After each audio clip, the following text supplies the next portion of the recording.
Hey there, how you doing? Charlie Winters here with horse racing and football selections for Sunday the 9th of February. Well, I'm not going to hang around. We had a few decent places yesterday. Unfortunately, it wasn't enough to show a profit. The football was absolutely garbage and nothing off that. So I've had a football bet and I've had a horse racing bet. So let me get into the horse racing bet to start off with. In fact, I'll show you the football bet now. It's a very simple one. It's a £5.50 double. Bristol City and Swansea and Blackburn versus Wolves. A £5.50 over 2.5 goals double.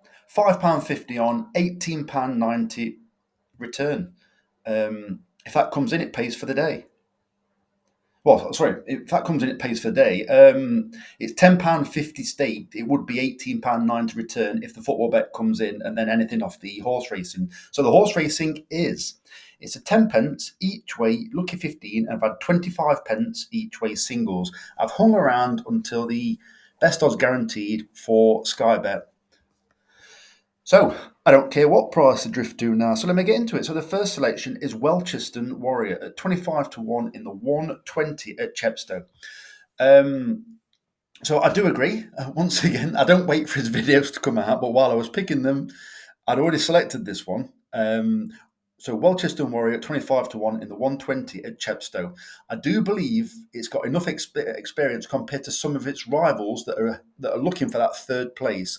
I do agree that the first two in the betting probably won't get beat, but I do believe third place is up for grabs. The other horse that is from the point-to-pointing scene, I looked at the form of that, and I can confirm that it is basic form. The horse that beat it that day on its most recent run or its last run in the point-to-point scene is a horse currently trained by David Dennis. It's rated, I believe it was rated, it hasn't run many times over hurdles or chase fences. I think it's run twice. And for some unknown reason, I seem to think it's rated about 80 over hurdles and 90 over fences, or it could have been a racing post rating of 80 on the National Hunt Flat scene and 90 over hurdles. All I'm saying is, I don't believe the horse that comes from the point-to-point scene, unless everything else runs below par, looks anything special. I do believe it needs further than that, and that is my main danger for that third place, in my opinion. So yeah, Welcheston Warrior. It's not achieved a great deal, but I do believe. I don't even know how fit it is. To be fair, it's coming off an absence, but that's probably baked into the 25 to 1. Could be bigger come race time, but I think it's got a sneak. If it got a more of a chance than I'm saying, it would only be tens, eights, sixes. So it's 25 to 1 based on still plenty of question marks surrounding it. So the second selection is Love of Neymore at 4 to 1 in the 220 at Chepstow. I think this one's got an obvious chance. It's currently second favourite. What I believe this horse has been stepped up in trip, but ideally this horse needs to go to the front.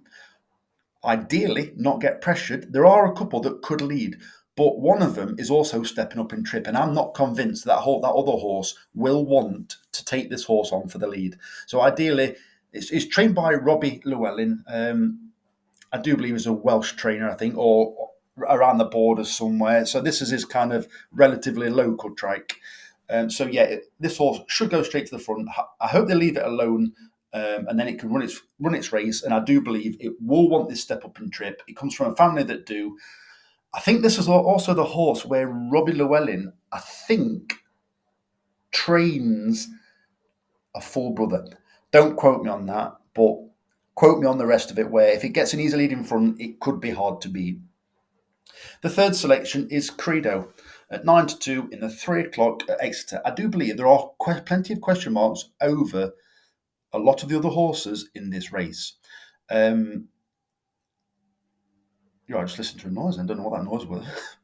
If you can hear it in the background, the washing machine's going. So Credo, the favourite, Copperhead, in my opinion, over Chase Fences is very vulnerable at Exeter. Don't get me wrong, it might absolutely hack up because it's in decent form at the moment, but I've actually backed it in the past twice at Exeter where it looks like the winner all the way around and it just came to a standstill pretty much. So that is a horse for me that can be taken on.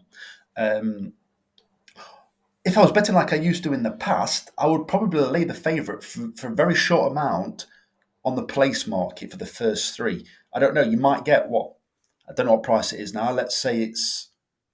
In fact, I don't know what price it is. Let's say you're probably talking something like 8 to 11, somewhere around there for a place. I don't know, and I'm sure somebody's waiting to make a mockery of that statement in the background. But Credo, recently, it's been a bit disappointing, but I've always classed it as a bad ground horse. However, it's good to soft at exit today. Could get worse, but if you go back to 2023 form, where its form really began to take off, it was on good and good to soft ground. So I think this horse has got every chance. 9 to 2, in my opinion, is stingy. I was expecting probably 8 or 10, if I'm being honest, but clearly I haven't got that, and it must be fancied. But let's remember that these are Sky Bet prices and relatively early prices, so anything can happen with the price. And finally, I've gone to the 455 at Navan, so I'll see you there, Flat Cap. So I understand what you're saying about the horse that he fancies at a bigger price. I wish him the very best of luck, but I've seen another angle with another horse. So the other horse is Coyote Spirit at 6 to 1 in the 455 at Navan. So this horse was trained locally by Mrs. F. I think it was Mrs. F.P. Hand. It's now been now been bought by, I think it's called the Bective Stud. You recognise the colours. I think they own American Mike and some other horses, some other high-profile horses. Gordon Elliott, I think, has got the second favourite in this, but there's two unraced horses which are probably going to be quite decent. But this horse ran well, 6 of 19 on its debut at 125 to 1. This horse wasn't bought by Gordon Elliott or the connections after that run. It then ran again behind a Gordon Elliott hot pot. It finished, I think it was beaten 3.5 lengths by it, but it pulled a further 13 lengths clear of the third place horse. My opinion of this is, I think Gordon Elliott thinks very highly of that horse, the other horse that was a hot pot that day, because that hot pot has since ran, I believe it was placed in a grade 2 bumper in Ireland. I think he thinks an awful lot of this horse, and they probably picked this horse up relatively cheaply. I think Gordon Elliott may be a little bit surprised that this horse, Coyote Spirit, finished quite so close as his horse. And in my opinion, this Coyote Spirit actually wants further, but I think something caught their eye in its second run, this horse's most recent run, and it's now under what you could call is a more, I don't want to be negative towards the current the past trainer, but a more seasoned yard, more along the professional ranks kind of thing. Because I'd never heard of FP Hand. I'm not saying he or she isn't a good trainer, but they haven't got a lot of ammunition, and I'm guessing the facilities at their complex is nowhere near the level of what Gordon Elliott's is. So he's had a bit of time to be at Gordon Elliott's. There might have been some improvement, but I think one of the very few horses with some form in this race, I think it could run much better than expected. So I've given you the football bet and the horse racing bet. So I wish you the very best of luck. Charlie Winters, over and out. Cheers, mate.